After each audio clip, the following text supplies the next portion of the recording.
ಸಚಿವ ಎನ್.ಎಸ್. ಬೋಸರಾಜ್ ಅವರು ಈಗ ನಮ್ಮ ಜೊತೆಗಿದ್ದಾರೆ. ಸರ್, ಇವತ್ತು ಗುತ್ತಿಗೆದಾರರ ಸಂಘದ ಅಧ್ಯಕ್ಷರು ಒಂದಷ್ಟು ಆರೋಪಗಳನ್ನ ಮಾಡಿದ್ದಾರೆ. ಆ ಆರೋಪಗಳನ್ನ ತಾವು ಗಮನಿಸಿದ್ರೆ ತಮ್ಮ ಅಭಿಪ್ರಾಯ ಏನು? ಗುತ್ತಿಗೆದಾರರ ಸಂಘದ ಅಧ್ಯಕ್ಷರು ಈಗಾಗಲೇ ಹೋದ ಸಲ ನಾವೇ ಅವ್ರನ್ನೆಲ್ಲ ಕರೆದಿದ್ದೀವಿ. 3-4 ತಿಂಗಳಿಂದ ಬಂದಿದ್ದರು.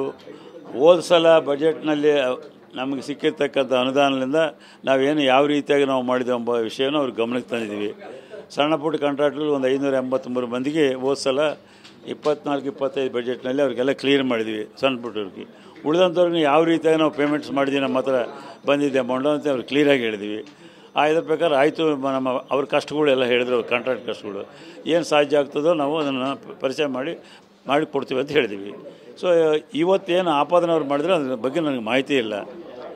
ಈಗ ಅವ್ರು ಮಾಡಿರ್ತಕ್ಕಂಥ ಆಪಾದನೆ ಇದ್ರೆ ಈಗಾಗಲೇ ನಾವು ಈ ಈಗೇನು ಮೊನ್ನೆ ಮಾರ್ಚ್ 31 ತಾರೀಕು ತನಕ ನಮಗೆ LOC ಸಿಕ್ಕಿದೆ.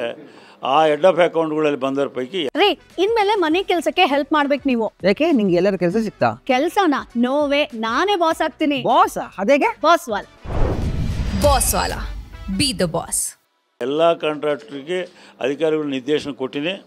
ಎಲ್ಲರಿಗೂ ಪ್ರಪೋರ್ಷನೇಟ್ ಆಗಿ ಏನು ಅವೈಲೇಬಲ್ ಫಂಡ್ಸ್ ಬಂದಿದೆ ಅಷ್ಟು ಅಮೌಂಟ್ನಲ್ಲಿ ಅವರೆಲ್ಲರಿಗೂ ಕೊಡಬೇಕು ಅಂತ ಮಾತನ್ನು ಅವ್ರಿಗೆ ಹೇಳಿದ್ವಿ ನಾವು. ಅದಲ್ಲದೆ ಏನು ಕಂಪ್ಲೀಟಿಂಗ್ ಆಗೋ ಸ್ಟೇಜ್ನಲ್ಲಿದ್ದು ದೊಡ್ಡ ದೊಡ್ಡ ಕೆಲಸಗಳು, ಲಿಂಗರಿಂಗ್ ವರ್ಕ್ಸ್ 6 ವರ್ಷ 7 ವರ್ಷ 5 ವರ್ಷದಿಂದ ಆ ಲಿಂಗರಿಂಗ್ ವರ್ಕ್ಸ್ ಇರೋರಿಗೆ ಅವ್ರಿಗೊಂದಿಷ್ಟು ಎಡಿಷನಲ್ ಆಗಿ ಕೊಡಬೇಕು. ಅದು KPTCಯಲ್ಲಿ ಕಟ್ಟಬೇಕು, ಸಬ್ಸ್ಟೇಷನ್ಗಳನ್ನು ಮಾಡಬೇಕು, ಡಿಪಾಸಿಟ್ಗಳು ಮಾಡಬೇಕು, ಅದನ್ನು ಮಾಡಬೇಕು. ಮೇಂಟೆನೆನ್ಸ್ ವರ್ಕ್ಸ್ ಇರ್ತಾವೆ ಅಲ್ಲಲ್ಲಿ, ಆ ಮೇಂಟೆನೆನ್ಸ್ ಕೊಡಬೇಕು.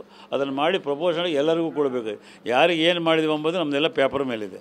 ಯಾವುದೇ ಕಾಂಟ್ರಾಕ್ಟ್ರಿಗೆ ಎಷ್ಟೇ ಇರಲಿ ಅವ್ರಿಗೆ ಸಿಕ್ಕೇ ಇರಬೇಕು. ಯಾವುದೇ ಕಾಂಟ್ರಾಕ್ಟ್ರಿಗೂ ದುಡ್ಡು ಸಿಗಲಾರ್ದಂಗೆ ಇರಬಾರ್ದು ಎಂಬುದು ನಮ್ಮದು ಒಂದು ನಿರ್ಧಾರ ಇತ್ತು. ಆ ನಿರ್ಧಾರ ಪ್ರಕಾರ ನಾವು ಪೇಮೆಂಟ್ ಮಾಡೋರು ಎಕ್ಸಿಕ್ಯೂಟಿವ್ ಇಂಜಿನಿಯರ್ಸು.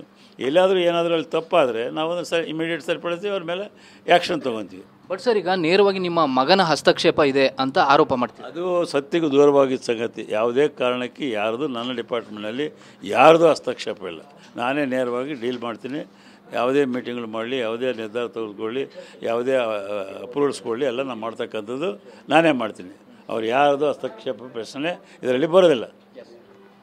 ಇದಿಷ್ಟು ಸಚಿವ ಎನ್.ಎಸ್. ಬೋಸರಾಜ್ ಅವರ ಸ್ಪಷ್ಟನೆ. ಕ್ಯಾಮರಾ ಪರ್ಸನ್ ವಿನೋದ್ ಜೊತೆ ಪ್ರಸನ್ನ ಗಾಂವ್ಕರ್, TV9 ಬೆಂಗಳೂರು.